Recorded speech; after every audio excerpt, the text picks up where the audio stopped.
Estamos aquí con varios trabajadores de distintos sectores, de distintos ámbitos, que en estos 2 años han sufrido en carne propia todo este proceso que ahora busca ser consolidado con una ley, con fuerza de ley. Es decir, darle una normativa a la destrucción de empleo o a la precarización, a la formalización de la precarización laboral y a la pauperización de los salarios. Estamos con Luciana González, ella es trabajadora social, fue despedida del Ministerio de Capital Humano a los pocos días de iniciado el gobierno de Milei, en esa primera ola de despidos, ¿no? Perdón, a Luciana, perdón, estaba mirando mal, a Luciana, que fue despedida en esa primera ola de despido de trabajadores públicos con un Milei recién llegado y su motosierra, ¿no? Que era su lema. Bueno, ¿qué tal? Buenas tardes. Sí, no, en realidad a mí me contrataron en el 2005, ingresé a lo que era el entonces Ministerio de Desarrollo Social de la Nación, hoy convertido en capital inhumano, como decimos. Sí.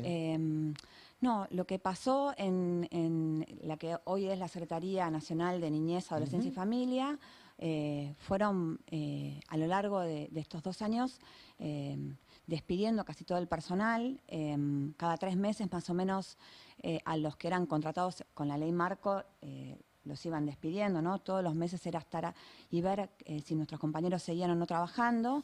Y después, en mi caso particular o personal, yo concursé en el año 2014 un cargo para planta permanente, para el cual me capacité, me formé.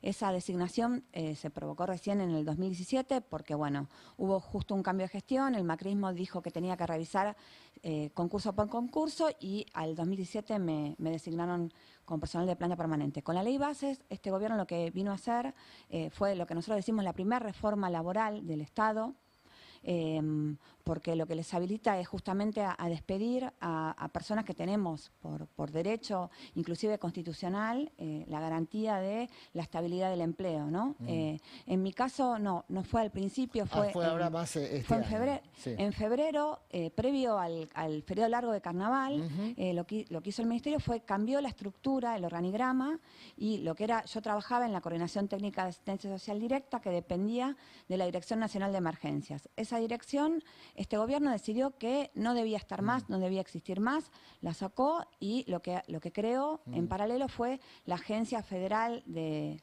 Emergencias, pero bajo la órbita de lo que tiene que ver el Ministerio de Seguridad. Bueno, nada, Sí. nos despidieron a todos. Hay 2 detalles, sino que es los trabajadores públicos como primeros y principales agredidos en varias actividades de un gobierno, de un presidente que hizo campaña con eso. Hay que decir que la campaña del presidente, entre otras cosas, incluyó esa escenificación de ir retirando al Estado de distintas actividades. Hacerlo con saña y hacerlo con crueldad, incluso en el método, ¿no? Listas en las puertas, vimos mucho de eso. Sí, ya se despidieron a más de 50.000 empleos estatales y se contemplan los despidos también en las provincias, que también despiden empleos estatales. Y es lo que decía ella, ¿no? Hay un recorte fenomenal de el Estado como garante de políticas sociales. Y en el caso de ella lo que comentaba es esto que hizo el gobierno, que es macabro, que es el método, que es el pase a disponibilidad. Claro. Como, bueno, en esta área vos no me servís, te voy a pasar a disponibilidad durante un año. Si no te encuentro lugar, es decir, manipulo tu vida, si no te encuentro un lugar en el año, te puedo despedir. ¿Fue así que te despidieron? Sí, inclusive hasta más macabro todavía porque a nosotros el mail con este pase a disponibilidad nos llega un feriado largo a las 11:54 de la noche, a esa hora. Yo estaba con mi hijo, yo tengo un nene que tiene 4 años, que iba también al jardín, que era, o sea, fui afectada yo y también fue afectado mi hijo, que lo tuve que cambiar de jardín. Él iba al jardín, que dependía del ministerio. Bueno, y el pase de disponibilidad, ellos sacan el boletín oficial 2 resoluciones, la 126 y la 130, para el personal vinculado a esta secretaría. Y bueno, fue en nuestro caso por 6 meses. Ellos computaron no la antigüedad real, sino la antigüedad de el tiempo que hacía que estábamos en planta permanente. Nos hicieron hacer cursos, un montón de cosas que no iban para ningún lugar, e inclusive digo que fue peor porque la reglamentación para la disponibilidad, o sea, lo que se supone que era la disponibilidad era que uno, si había otra área dentro de la administración pública que requiriera algún profesional con las características nuestras, íbamos a ser reubicados. Esa reglamentación fue en julio, entonces estuvimos del mes de marzo a julio sin posibilidad real de, digamos, la disponibilidad fue el pase hacia el despido real, ¿no? Que sucedió, que somos 800 personas que desde el mes de septiembre dejamos de cobrar, dejamos de estar sin ingreso, sin obra social, bueno. Bueno, el tema ahí, por eso hay varios planos. La que habla es Luciana, trabajadora social, fue despedida del Ministerio de Capital Humano y en algún punto representa a uno de los colectivos más agredidos de este tiempo, que tiene un plus, si se quiere, en tu caso, lo que vos estás contando, que es la hazaña, ¿no? Algo que el gobierno utiliza como insumo político, ¿no? El despido como insumo político, la crueldad como una forma de manifestación política. El ataque a la salud también fue un insumo político todo este tiempo, pero ahí encontró el gobierno un límite, que fue cierto consenso social en la defensa, lo vimos muy nítidamente en el caso de Garrahan. Luciana, Ágata es del Hospital Posadas, que es un hospital donde también se dispusieron despidos, cesantías, reducción de partidas presupuestarias. Ágata, ¿cómo es tu caso? ¿Cómo es tu historia? Bueno, como decías, primero gracias por la invitación acá que para difundir también la pelea que venimos llevando adelante. No, como decías, el recorte en salud es muy direccionado también, ¿no? En lo público, en el acceso a las personas que cada vez se limita más cuando hay despidos o vaciamiento directamente. Yo laburaba en el hospital hace 11 años, también con estas condiciones de contratación, que no es que te despiden, sino que te terminan el contrato. Incluso nosotros, no sé, ahora mismo todos los que siguen trabajando en el hospital siguen sin contrato. O sea, había una precarización previa que el gobierno aprovechó. Sí, sí, hay compañeras que echaron que capaz tenían 20, 30 años de contrato. 11 años, ¿vos sos enfermera? Yo soy enfermera, ahí en el hospital trabajaba de administrativa de recepción ahí en la guardia de adultos, y a veces me tocaba también pediatría. Y el contrato es todos los años vos firmás, y con este gobierno era cada 3 meses, y ahora ya hace creo que ya más de un año y medio que no se firman contratos. ¿Qué sienten ustedes en distintos ámbitos del trabajo público cuando escuchan en la tele, en la calle, no sé si les ocurrió que alguien los tildara por el solo hecho de trabajar en el estado de ñoquis, naturalizando que cualquier persona que tenga un empleo público es alguien que abusa del Estado, digamos? Y mira, nosotros creo que puede ser que sea algo que comúnmente se dice. Me parece que ahí en el Posadas es como una situación particular también, porque es como un hospital muy reconocido también en la zona. Y mucha gente que capaz necesita alguna especialidad o una medicación o algún estudio que solo se hace ahí en el hospital. Incluso después el que va al hospital sabe que no sobra nadie, digamos. Y me parece que por cómo se atiende y el nivel de dedicación que hay, me parece que hay, como vos decías, también un consenso social que estuvieron muy a la cabeza las enfermeras y las trabajadoras de Garrahan. Pese a ese consenso y pese a la lucha de Garrahan y también del Hospital Posadas, el gobierno avanzó, ¿no? Como fue en tu caso. Los datos también del empleo en la salud pública son demoledores. Sí, el ataque hacia quien nos cuidan es tremendo. Hablamos de casi 10.000 despidos en todas las áreas del Estado en cuanto a salud. Y yo quería preguntarte algo específico con algo vinculado a lo que nos decían desde el Garrahan. No solamente hay que prestar atención a los que despidieron, sino a los que se terminaron yendo también por el desgaste que significa esto que contás vos, ¿no? De que cada 3 meses te tengan que volver a contratar y de que tu salario esté por abajo de la línea de la pobreza. ¿Viste compañeras y compañeras que se hayan ido del Posadas también por esa situación? Sí, por eso, para mí el vaciamiento es como un conjunto, ¿no? De todo eso, también los malos salarios, también las condiciones precarias de trabajo. Incluso ahora mismo, hoy, hay una jornada de protesta en el Posadas de los residentes, porque también ellos están con su reclamo que que no les pagan o que les adeudan, y eso, imagínate, en las residencias son los que forman a los profesionales que después van a seguir trabajando, entonces como todo un deterioro que se va dando, que no solamente en nuestro trabajo, lo que cobramos, y profesionales que se van al privado o que no dan abasto también para la atención, todo eso se combina en que cada vez se atiende peor y que la gente no tiene a dónde ir a atenderse, porque es el hospital público, ¿qué no? Todos esos despidos también que vos nombrabas, es gente que se queda sin obra social. Claro. Y entonces va a atenderse al hospital público y también hay despidos, también hay vaciamiento. O muchos, no sé, las personas con discapacidad que ahora también están atacando, ¿no? Con esto del presupuesto, o los jubilados, no sé, es toda la comunidad que se atiende en el hospital público, que es como un conjunto de que se queda, que a veces depende de la vida y la muerte, ¿no? Esa persona que pueda acceder a un hospital o a un tratamiento. Mayor severidad con los más débiles, suele ocurrir eso, ¿no? En este proceso.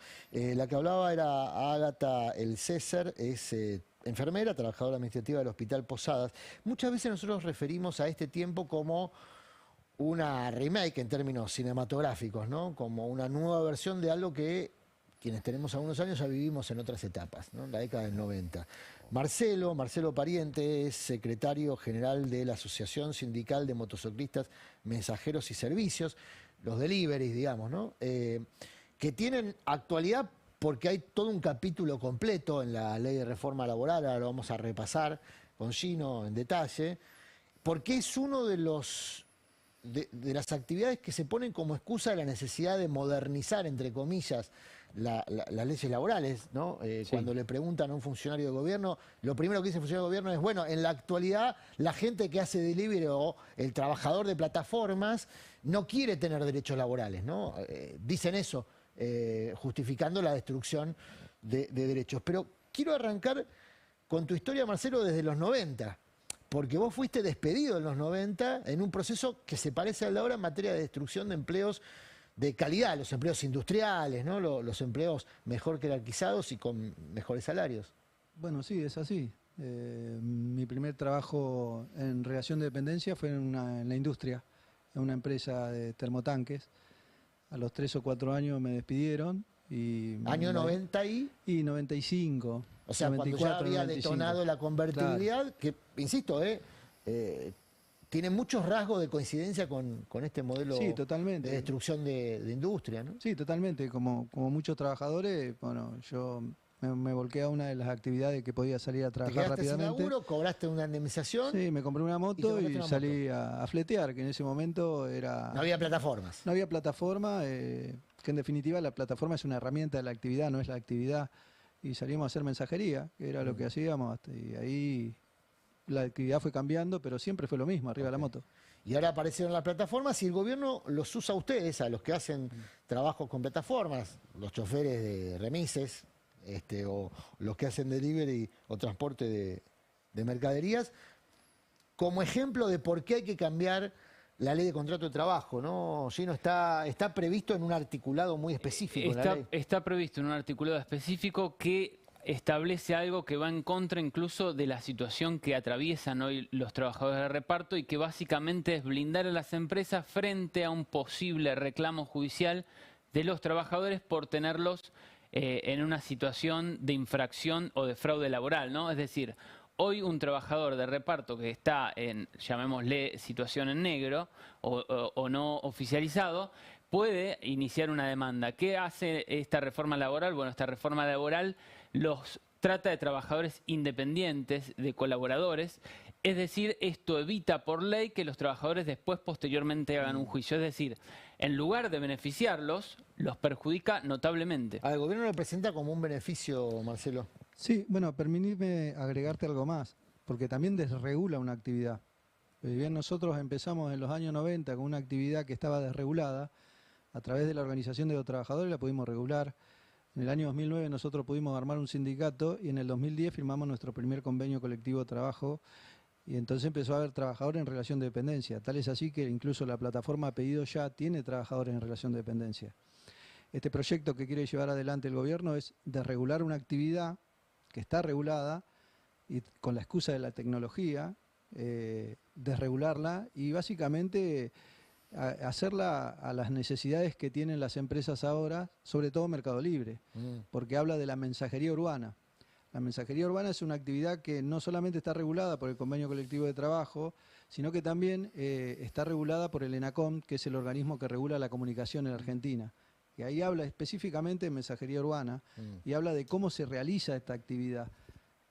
Bueno, casualmente en el proyecto también habla, vos mirás mensajería urbana del ENACOM y es lo que dice acá, nada más que dicen que se puede hacer a través de la plataforma. Para mí es una ley hecha para Mercado Libre. Pues es que es muy interesante esto que decís, Marcelo, secretario general de la Asociación Sindical de Motociclistas Mensajeros de Servicios, porque hay muchos artículos con nombre propio, no están escritos los nombres propios, pero en otras leyes que también están en tratamiento ahora, la ley de inocencia fiscal, que se votaría hoy, hay en uno de los articulados hay un beneficio direccionado a 140 empresas. 140 empresas que se beneficiarían con un artículo. Es muy direccionado el beneficio, que se quedarían creo que con el 0,3% o 0,02% del producto en relación al beneficio que obtienen por no pagar impuestos. Esto es muy significativo para el bolsillo del beneficiado, digamos, muy perjudicial para el Estado que se resta recursos. Por eso queríamos hablar con todos ustedes en simultáneo, porque nada ocurre por azar o nada ocurre de manera segmentada sin relación con lo otro. Desregulan las actividades de ustedes, Marcelo, porque hay un plan de precarización que se apalanca en la necesidad de trabajo de las personas que son despedidas en el ámbito público, donde hay un sistema de protección que no es una protección surgida como un privilegio de casta, como se presentó, sino justamente para garantizar la continuidad del Estado, de las tareas indelegables del Estado, la asistencia social, ¿no? la salud.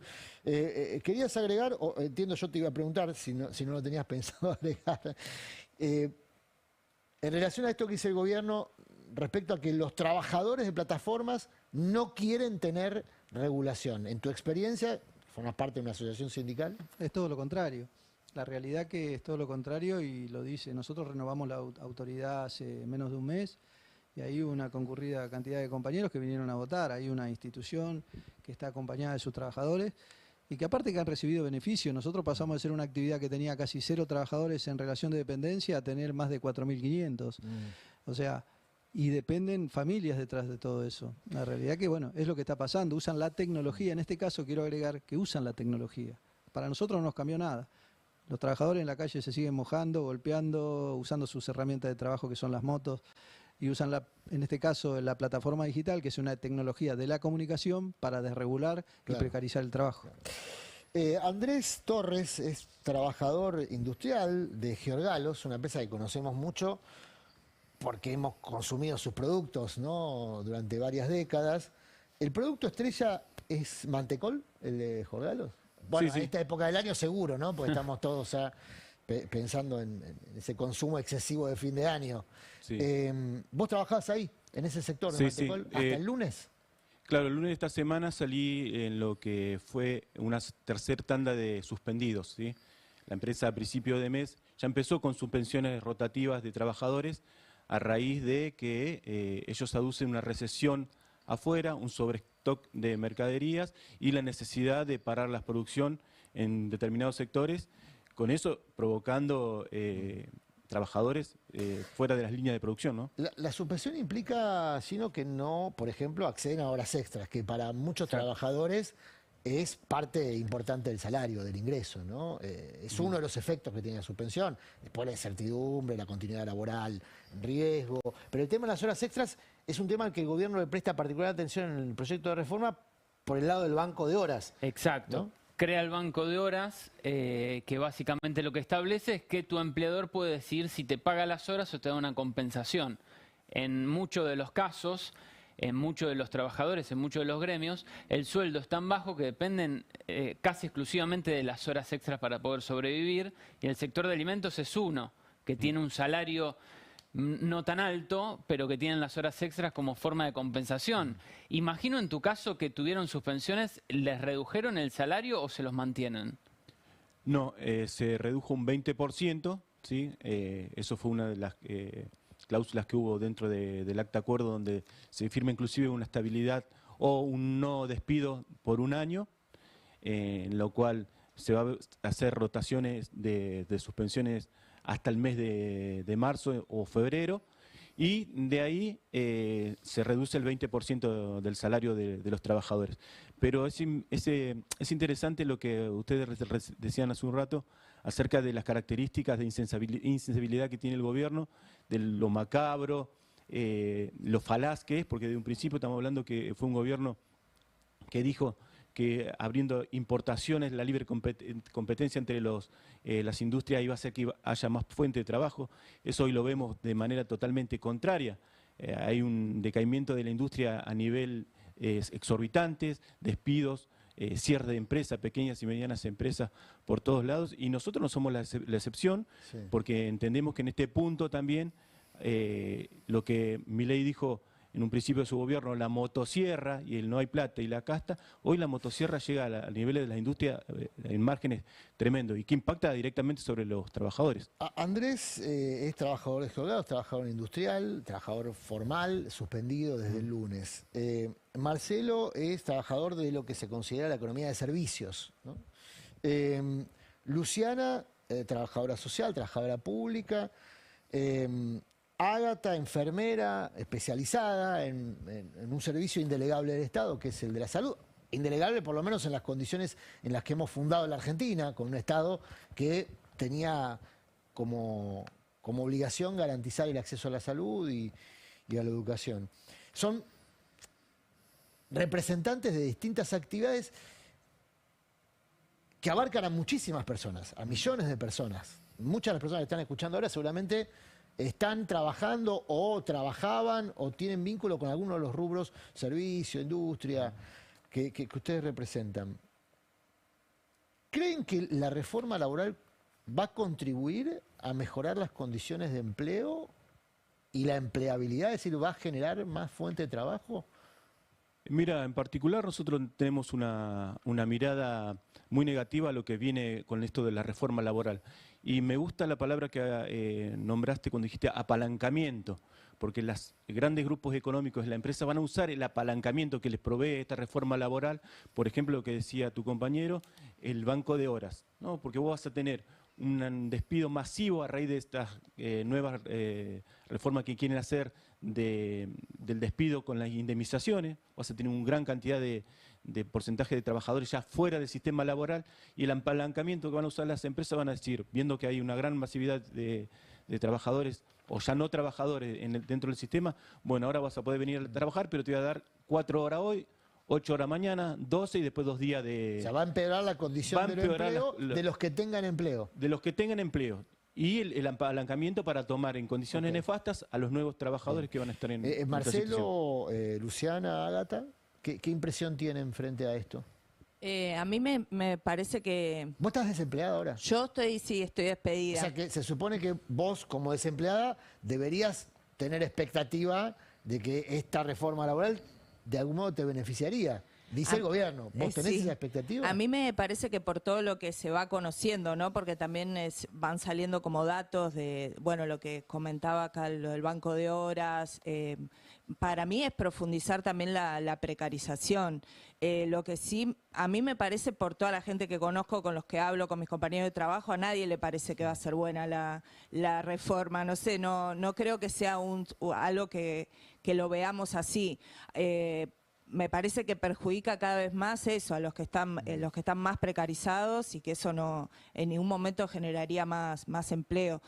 Como ustedes decían, me parece que está la movilización del jueves, pero bueno, eso también es... Yo, por ejemplo, antes que me echen, era delegado de un sindicato ahí en el hospital de SICOP, y hay una responsabilidad también grande de los sindicatos, de las centrales sindicales, que con todo esto que estamos sufriendo solamente llaman a una movilización. Me parece que lo que más ganas hay de participar y me parece eso que se ve todos los días. A tu modo de ver, un plan de lucha sería más adecuado que una movilización suelta. Bueno, sí, sí, por lo menos un paro, ¿no? Un paro para poder participar todos los que quieran participar de su trabajo. Yo voy a participar ahí, que también llaman un sector del sindicalismo y todo, llaman una columna independiente, también para exigir esto. Me parece que si ya hay fecha, como nombraban, del 26 de diciembre, que también no puede ser casual que sea, ¿no? Después de la fiesta, después de la fiesta, me parece que ese día tiene que ser, pero es categórico lo que tienen que hacer los sindicatos, me parece. Andrés es delegado, vos sos delegado, Marcelo es también secretario general de un gremio. Hay un reclamo que no es para asignárselo a ustedes específicamente, ¿no? Pero sí de muchos trabajadores a la dirigencia sindical de mayor énfasis y sobre todo énfasis traducido en un plan de lucha. Hemos visto, ¿no?, medidas sueltas, incluso críticas internas dentro de la CGT por esas medidas sueltas. Recuerdo a Paco Marrique diciendo que un paro suelto no sirve para nada, que había que avanzar en un plan de lucha. Marcelo, vos que en tal caso... Bueno, en principio me gustaría contestarte lo anterior, que la realidad es que, por supuesto que esta reforma laboral sabemos que no va a resolver para nada, ni va a generar más fuente de trabajo. A nosotros nos toca muchas veces discutir paritaria con empresarios que son pymes. Que son tipos que la reman, son dueños de empresas que tienen 20, 30, 40 trabajadores y nunca tuvimos un problema con temas laborales. El tema es la enorme carga impositiva que tienen las pequeñas empresas también. Me parece que hay que ir por ese lado. Eso por un lado. Y por el tema de la vehemencia o no que tiene que avanzar en la dirigencia sindical con respecto a eso, no hay ninguna duda de que hay que estar al lado de los trabajadores en este momento. Ahora, hay que construir esa herramienta de lucha con el acompañamiento de los trabajadores. Me parece que en ese sentido nosotros somos una organización que está confederada y tenemos muchas veces la posibilidad de sentarnos en el consejo directivo y escuchar lo que se analiza ahí. Y yo te puedo decir que no hay ningún dirigente que esté a favor de esta reforma laboral. Están planteando salir a discutir esto en la calle. ¿Hay posibilidad de un plan de lucha a partir de mañana como primera acción? Bueno, es lo que se está discutiendo. Incluso hay algunos gremios que ya están anunciando paros para el día jueves para acompañar a la movilización y presionando de alguna forma a la CGT. Son al menos 3.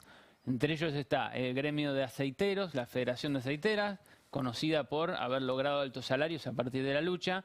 Después están los trabajadores del Estado, como decía la compañera, golpeados por los despidos masivos y por la paralización salarial que viven desde hace mucho tiempo. Y también los controladores aéreos que están haciendo paros para los vuelos de cabotaje. Estos 3 gremios son los que están presionando para que la CGT posteriormente convoque a un paro como medida de fuerza, incluso no solamente un paro, sino alguna medida de fuerza complementaria, marcha, movilización, paro rotativo. Hay diferentes herramientas que se podrían utilizar. Ese es el debate. Luciana, ¿qué hacías? Sí. No, yo quería agregar también algo desde antes, dos cositas. Por un lado, cuando le preguntabas a la compañera esto de los ñoquis y demás, me acordé en ese mismo momento que a fines del año pasado, para todos los empleados de la administración pública contratados, el gobierno dispuso un examen de idoneidad, ¿no? Sí. Ese examen, que tenía que ver con análisis matemático de lenguaje, que tuvimos que pasar, bueno, los planteles permanentes no, pero todos los contratados tuvieron que desfilar por el INAP. Eran filas y filas de gente desfilando. Eso supuestamente te iba a dar un resultado y que al empleado le garantizaba la estabilidad, ¿no? Por un año la renovación, bueno, eso no pasó. Por lo menos yo tengo un montón de compañeros que, digamos, al mes siguiente fueron despedidos, a pesar de haber aprobado y haber sido ninguneados a través de ese examen, ¿no? ¿Qué tarea hacías, Luciana, en el ministerio? Bueno, sí, yo trabajaba en una dirección vinculada a las situaciones de emergencia. Yo les contaba hoy a los compañeros, por ejemplo... Pero tu día a día, digo, porque... Sí, mi día a día podía estar o vinculado, por ejemplo, situaciones como concretas que pasaron, el accidente de 11 que nos tocó ir a la morgue en Chacarita, no sé, situaciones de inundaciones, por ejemplo, lo que fue la luz en Jujuy, o inundaciones en el interior del país, incendios, esas situaciones nos tocaban a nosotros intervenir. Asistencia de urgencia o de emergencia. Sí. A veces nos significaba estar afuera de nuestras casas, viajando, o hasta horas, como fue lo que fue la toma del Indoamericano, estar hasta el día siguiente ahí tratando de relevar, asistir a las familias. Sí. Esa tarea ahora la hace el Ministerio de Seguridad, me imagino con fuerzas federales, policiales o bomberos. No sé si hace la misma tarea, No, pero bueno, claro. pasaron a tener el nombre de Ok. Agencia Federal de Emergencias y después también tenía que ver con la asistencia a las familias en situación de vulnerabilidad social, porque nuestra profesión, digamos, sobre todo tiene que ver con eso y en el último año el gobierno había definido que nuestra área se encargara de las auditorías a los comedores populares. O sea, yo iba todos los días, marcaba una tarjeta, entonces lo de ñoqui no... Yo iba todos los días. Y La después famosa otra- auditoría que no detectó ninguna irregularidad más allá de todo lo que se había dicho, digamos, ¿no? Sí, los alimentos que quedaron en depósitos alimentos que sin nunca se entregar. distribuyeron. Y una cosita más que quería agregar Dale. en términos de esto, de qué pasa, del plan de lucha y demás. Estaba pensando en la cuestión que, por lo menos en lo que tenía que ver con desarrollo social y los puestos en disponibilidad, ATE presentó una cautelar colectiva que haga que nos tengan que reincorporar o el juez tuviera que Sí. determinar, bueno, situación por situación, si era o no constitucional, inconstitucional. Bueno, el juez el 10 de diciembre, el Día de los Derechos Humanos, dijo que rechazaba la cautelar colectiva. Entonces, nada, eso nos dejó otra No, vez. no, claro, claro. digamos, Hay ese complicidades múltiples, ¿no? Sí, ese mismo juez, ese mismo Poder Judicial, está dejando a 800 familias de cara a, no sé, las fiestas y demás, en la calle. Claro, el tema en es la que hay calle. dos abordajes ahí. La situación de estas 800 familias, que es la tuya, La mía, de los trabajadores que se quedan sin trabajo, y después de todas las familias asistidas, Totalmente. que dejan de ser asistidas, ¿no? Son dos caras de la misma moneda. Entiendo que tu angustia hoy pasa por la fuente laboral que no tenés y que te pone de cara a lo que estuvo de cara a Marcelo en el 96-97, cuando se quedó sin laburo, o lo que le pasa ahora a Ágata, que está buscando laburo. ¿Y qué pasa, Ágata? ¿Salís a buscar laburo y qué te encontrás? No, y eso que vos decías de cómo se va profundizando con la precarización, con el proyecto la precarización me parece que también es lo que se vive en general. Esto que vos le preguntabas también a él de si no quieren tener derechos los trabajadores de aplicaciones, o sea, eso es no creo que nadie que esté buscando trabajo quiera que le Claro, decidan pero cuando tenga vacaciones Si o sale cuántas la ley horas te vas a trabajar. enfrentar a una situación de hecho, que es la situación, en términos de definiciones políticas, el ejército de reserva, ¿no? Trabajadores que aceptan ser precarizados porque necesitan comer, pero formalizados por una ley que avala esa precarización y esa explotación laboral. En tu caso, vas a estar frente a esa disyuntiva. Me imagino que te pasa ahora, no hace falta que Sí, salga sí. la ley. Sí. Claro, no hace falta que salga la ley para enfrentarte a... Sí. Sí. la precarización laboral existe más. Yo que estoy buscando trabajo, Sí. es eso. O sea, la gente que tenía por ahí un trabajo necesita 2 o 3 trabajos para poder llegar a fin de mes porque son sueldos de hambre, ¿no? Y después lo que estamos buscando laburo, estamos ahí, nada, somos el ejército de reserva. Andrés, para cerrar, quisiera una palabra a cada uno de ustedes. Quiero arrancar por vos, porque vos sos un trabajador de aquello que a los argentinos en general nos da mucho orgullo.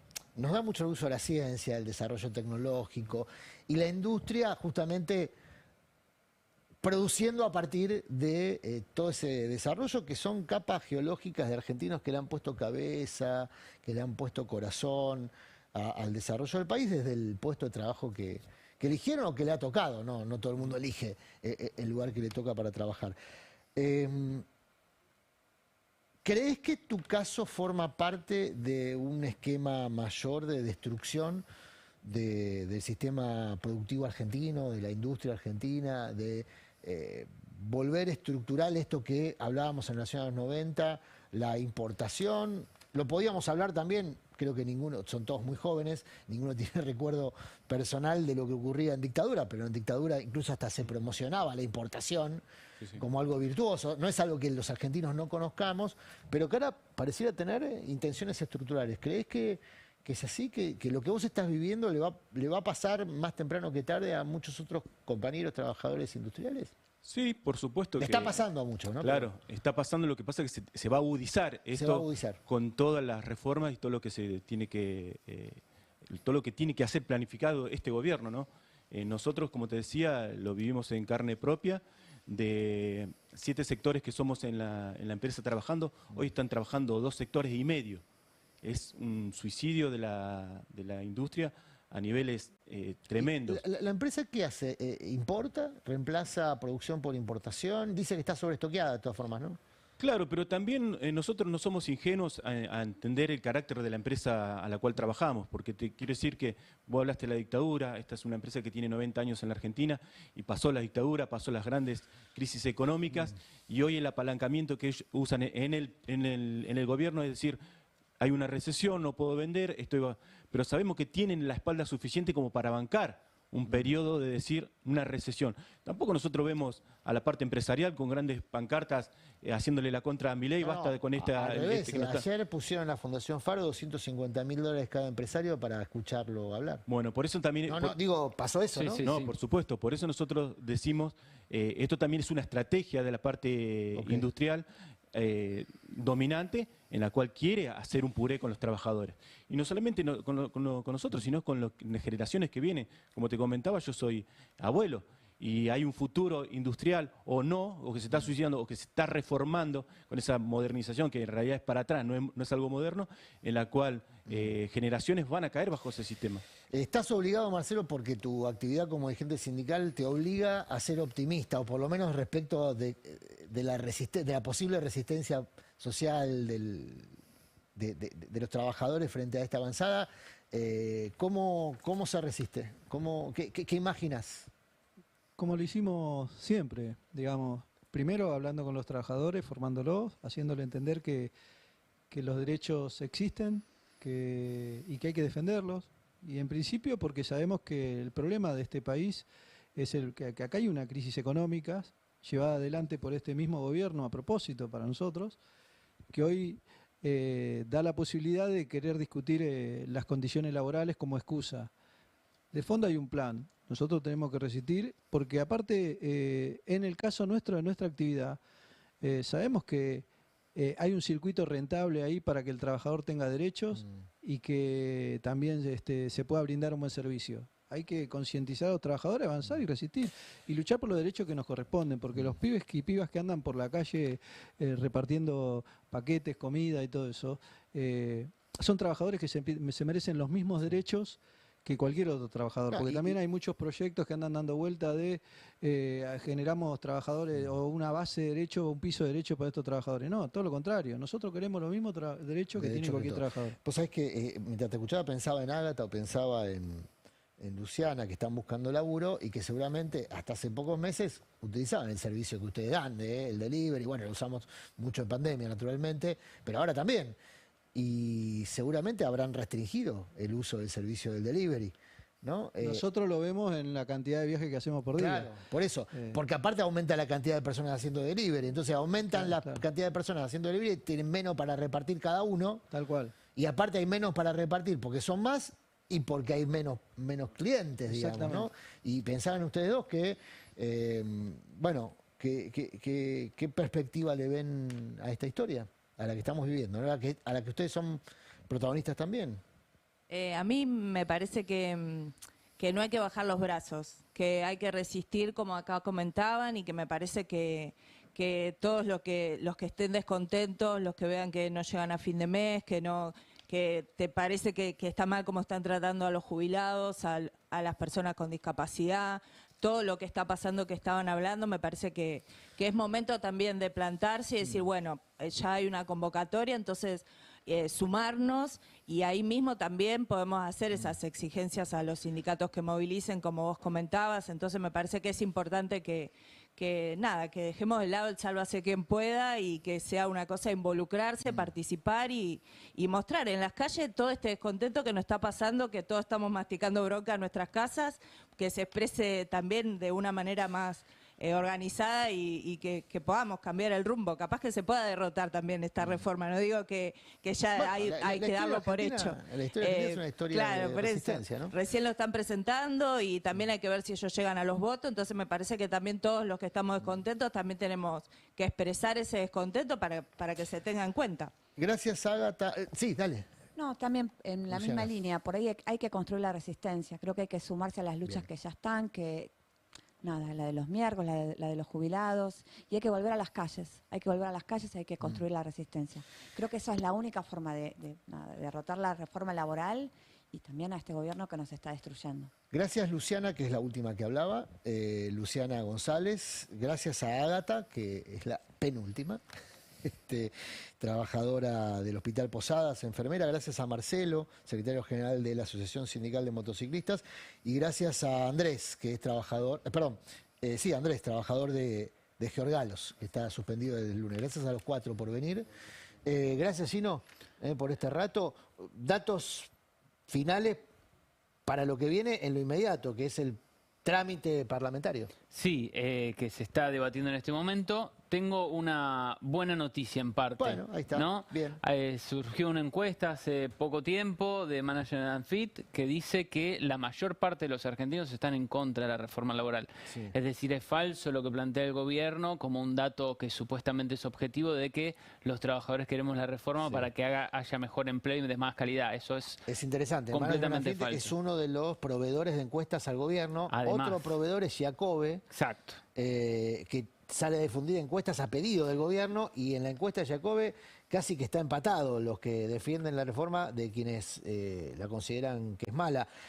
Y es todo un dato que una encuesta del gobierno dé un resultado tan parejo, ¿no? Y otra de las buenas noticias es que se van sumando cada vez más gremios a la movilización y que hoy lo hicieron los trabajadores del Garraham, los profesionales de la salud, que van a estar marchando recordemos, a Casa Rosada, a la Plaza de Mayo. Gracias, Gino. Gracias compañeros por venir. Breve pausa.